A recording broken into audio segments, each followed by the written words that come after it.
Romance అంటే అందరికీ ఇష్టమే, కానీ దీని గురించి పెద్దగా బయట మాట్లాడుకోరు, అందుకోసం ఎక్కువగా ఇష్టపడరు కూడా. అయితే మనస్సులో మాత్రం ఇష్టమే ఉంటుంది. వయస్సులోకి వచ్చాక మొదలయ్యే ఈ కోరికలు జీవితాంతం మనతోనే ఉంటాయి. ఇందులో ఎన్నో తెలిసిన విషయాలు ఉంటే అంతకు మించి తెలుసుకోవాల్సిన విషయాలు ఉంటాయి. అవేంటో ఇప్పుడు తెలుసుకుందాం. శృంగారం అంటే ఏదో అయింది, చేశాం అని చేస్తుంటారు చాలా మంది. కానీ ఇలా కాదు. ఆ పనిని ఖచ్చితంగా ఎంజాయ్ చేయాలి, ఆస్వాదించాలి. మీరు, మీ పార్ట్నర్ ఇద్దరు కూడా ఆ ఫీలింగ్ ని ఫీల్ అవ్వాలి.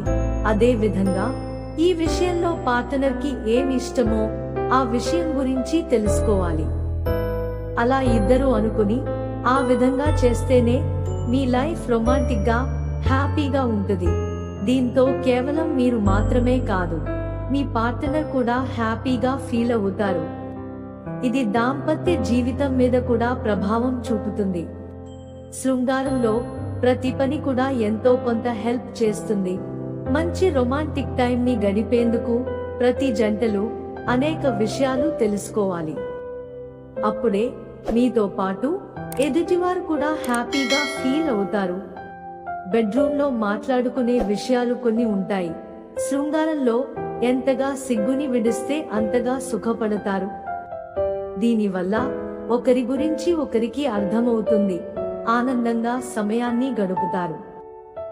ఇక బూతులు మాట్లాడే విషయానికొస్తే ఇది కొంతమందికి ఇష్టముంటే మరికొంతమందికి ఇష్టముండదు.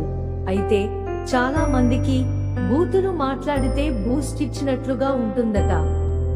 దీంతో ఆ కార్యాన్ని ఇద్దరికి ఇష్టమైతే హ్యాపీగా బూతులు మాట్లాడుకోవచ్చట. ఇది ఏం తప్పు కాదని చెబుతున్నారు. అయితే ఇలా బూతులు మాట్లాడడం అందరికీ ఇష్టం ఉండదు. కొంతమంది దీనిని ఇబ్బందిగా ఫీల్ అవుతారు.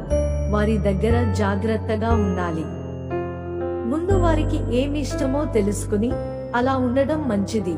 మీకు అంతగా మాట్లాడాలనిపిస్తే అది హద్దుల్లో ఉంటే పర్లేదు, కానీ అన్నీ కనుక్కొని మాట్లాడండి. దీంతో మీ ఇద్దరి మధ్య ఓ అవగాహన వస్తుంది.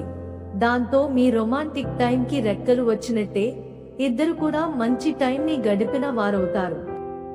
మాకు మీ సపోర్ట్ కోసం ఛానల్ ని లైక్ చేసి సబ్స్క్రైబ్ చేసుకోండి.